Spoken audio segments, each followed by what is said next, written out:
Hi, my name is Amy, and I work as a nurse. After another bustling day at the local hospital, a place I'm grateful has no night shifts, I finally arrived home, a bit later than usual. "I'm home," I called out as I stepped through the door. "Welcome back," came the cheerful reply from my daughter Janice. At only 8 years old, Janice spends many afternoons alone, waiting for me to come home. It tugs at my heart, seeing her so self-reliant at such a young age, and I often feel guilty about it. Yet I know I'm lucky compared to some of my colleagues who work erratic hours in facilities with fewer family-friendly schedules. "Where's your dad today?" I asked her, hanging up my coat. "He hasn't come home yet," she replied, a hint of sadness in her voice. "It feels like I haven't seen him in forever. My husband, Jack, is a workaholic. He's rarely home, and when he is, it's almost like he's a stranger at the dinner table. On his days off, he's at his mother's house, tending her garden or having dinner with her. Meanwhile, he's missed every one of Janice's soccer games and spelling bees. A reality that's put a strain on our family." "I'm sorry you're alone so often, honey," I said, feeling the weight of our situation. "It's okay, Mom. You're here every day, and that's enough for me," Janice replied, trying to sound brave. I hugged her, wishing things were different, that we could be a typical family, spending time together every night. Then one day, unexpectedly, Jack came home early. The dinner table was quiet that night until, out of the blue, Jack broke the silence. "Hey, why don't we go to Hawaii for the holidays?" he said. I was stunned, barely able to believe my ears. After all this time, Jack was suddenly proposing a family trip. We hadn't taken a proper vacation in years. Janice was over the moon. "We can go to Hawaii. I want to go. I want to go," she shouted excitedly, her happiness infectious. Reluctantly, I agreed. I had mixed feelings about it, especially when I realized that Jack had planned the trip around his mother, Charlotte's birthday. Despite my reservations, I couldn't deny Janice this opportunity. The day of the trip arrived, and both Jack and I were busy with work. We planned to meet at the airport, but my day ran later than expected, and Janice and I barely made it in time, arriving breathless and frazzled. But when we looked around, Jack and Charlotte were nowhere to be seen. Confusion turned to frustration. Where could they have gone? I tried calling Jack's phone, only to get a recorded message saying it was off or out of range.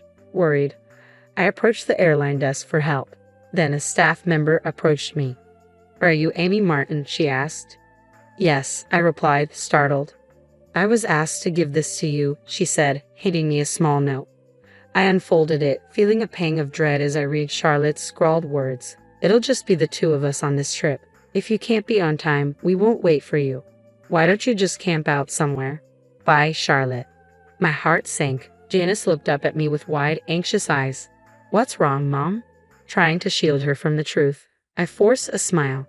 "Oh, it's nothing, sweetie. It looks like your dad and Grandma went ahead without us. I'm sorry, but it seems we can't go to Hawaii." "But can't we get on another flight and go after them?" she asked, hope gleaming in her eyes. I hesitated. The cost of a last-minute flight was more than I could afford. "Yes, we can try," I replied, hoping my voice sounded convincing. Just then, a commotion nearby caught my attention. An elderly man collapsed a few steps in front of us. Instinctively, I rushed to his side, my nurse training kicking in.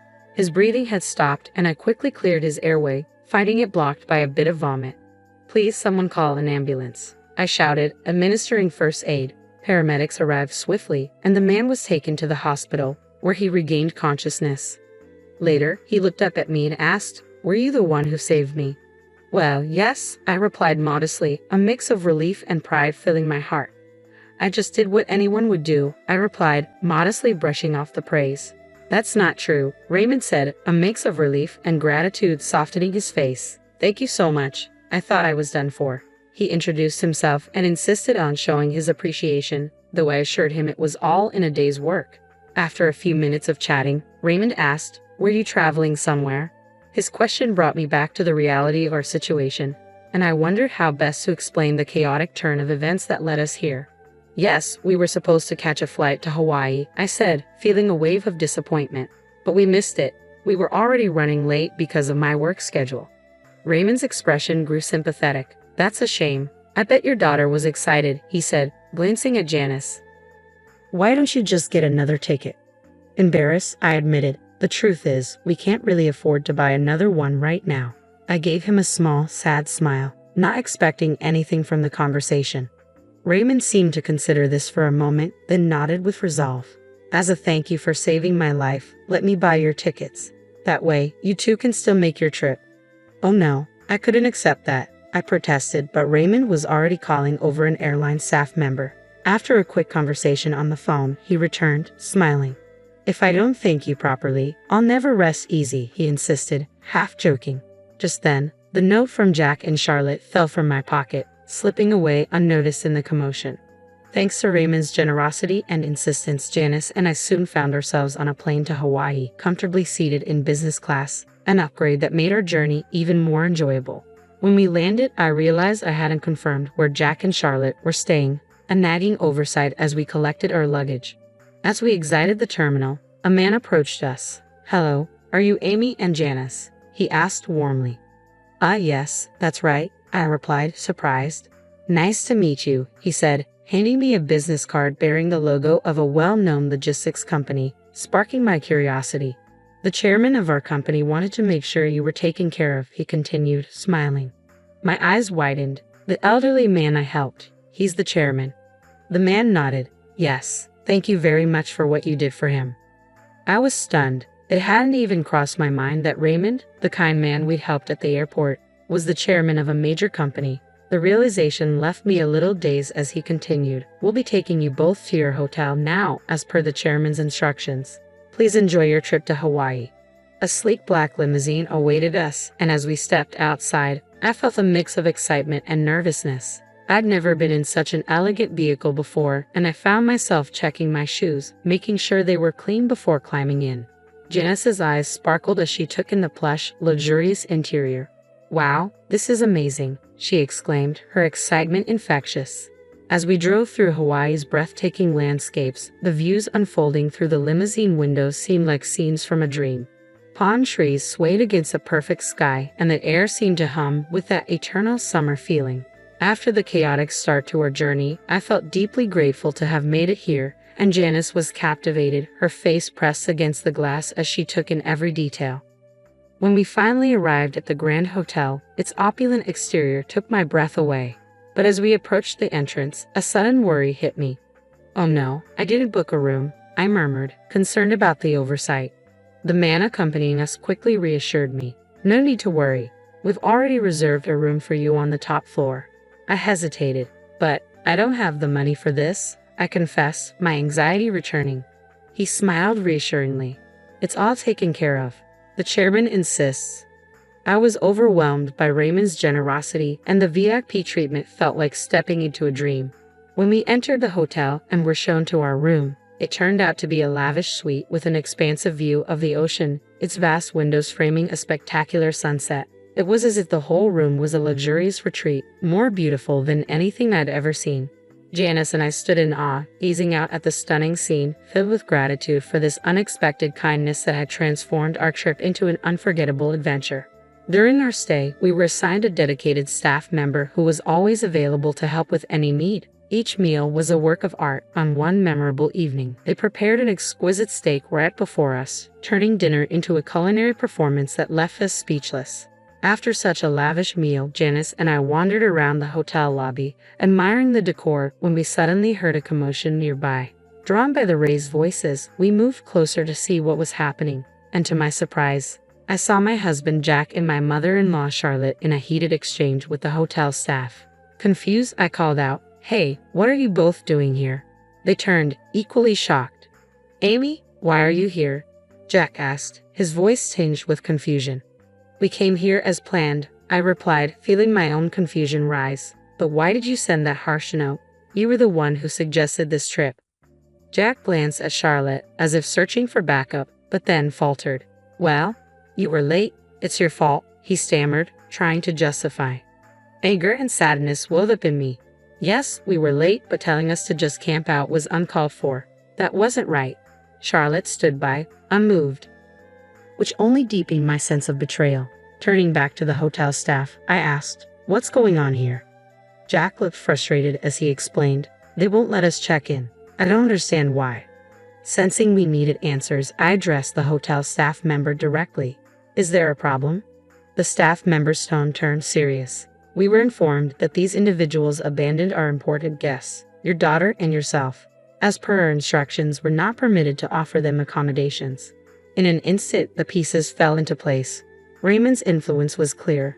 As the chairman of a major company and a man of strong principles, he'd evidently taken a protective stance toward us. Jack and Charlotte's faces reflected both shock and confusion as they began to understand the depth of Raymond's involvement. "What is going on here?" Jack muttered, looking both bewildered and uneasy. "It's a long story," I explained, "but essentially, Raymond's making it clear he won't tolerate what you did to us." This trip had taken an unexpected turn, revealing complexities in our relationships and a surprising ally. Jack shook his head, clearly puzzled. "Who even knows about all that?" Reaching into my bag, I pulled out Raymond's business card, the one given to me when we arrived. Jack's face drained of color as he read the name. This is from a major client of mine," he stammered, his hands beginning to shake. Charlotte turned pale too. "Are you saying you know the chairman of this company?" "Yes," I replied. "I helped him when he collapsed at the airport, and to thank us he booked our flight and this hotel." Charlotte's face lost all color, and she seemed to sway on her feet. "Mom, are you okay?" Jack asked, reaching out to steady her.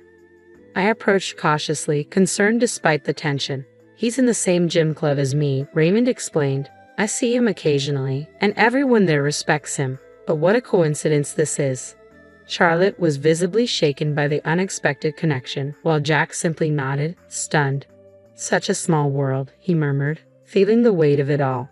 Before this encounter, I had no idea there was any link between Raymond and Charlotte, but when Raymond had discovered the note I dropped at the airport, it became clear. He picked it up and read it, his expression shifting to disbelief. "Amy, what on earth is this?" he'd asked, his voice mixing shock and disapproval. Hesitantly, I explained how Jack and Charlotte had left us behind. His reaction had been immediate. "How horrible, unforgivable," he declared, his tone leaving no room for doubt. From then on, his actions reflected a clear stance on our situation. As Raymond pieced together the details, he asked, "Is your mother-in-law's last name Martin?" "Charlotte Martin?" "Yes, that's her," I confirmed, still reeling from the series of revelations. Raymond nodded, saying he knew Charlotte from his gym and expressing his disbelief that she would abandon family. Turning back to Jack and Charlotte, I couldn't suppress a smirk at the irony. "Well, since you two plan to go on this trip together, I guess Janice and I will just enjoy it on our own," I said. "Charlotte, maybe you could camp out here for a night under the Hawaiian stars. How's that sound?" "That's terrible. You're the rudest person ever," they protested, clearly missing the irony of having their own words thrown back at them. They called me rude, yet it was their dismissive message that had started this. I chuckled, taking Janice's hand. "Let's go," I said, leaving them behind as the hotel staff firmly turned them away. "We don't have rooms for you both at this hotel," they were told, finally forced to leave. And so Janice and I enjoyed our trip, just the two of us. The bond between Janice and her father was nearly severed, and I felt no urgency to repair it. Raymond's kindness in making this vacation possible had turned what began as a troubling experience into a beautiful adventure, one that refreshed and delighted us both. When we returned home, we were full of gratitude and happy memories. Jack, however, returned looking exhausted and defeated. As it turned out, Raymond's influence extended further than I'd imagined. No hotel in Hawaii had been willing to take them in, leaving Jack and Charlotte to camp outdoors. Jack also faced repercussions at work when his boss informed him that Raymond's company was considering canceling their contract due to his behavior. Meanwhile, Charlotte's gym friends grew distant, treating her coldly enough that she eventually left the club altogether. Once dedicated to fitness, she now spent her days in front of the television, a shadow of her former self. This ordeal made it clear that our marriage was over. We decided to divorce, with Janice's custody naturally going to me. I didn't seek alimony or child support, confident in my ability to support her on my own. It all felt surreal, as if fate itself had guided these events. Being late to the airport that day had led me to meet Raymond, an acquaintance of Charlotte's, and that simple act of kindness had brought us an unforgettable vacation. Looking back, I felt no regrets. Jack's priorities had always clashed with mine, often putting Charlotte's needs above ours. Now, with Janice by my side, I felt complete. The joy she brought me outweighed any sorrow from the past, and together, we looked forward to a happy, fulfilling future. Just the two of us.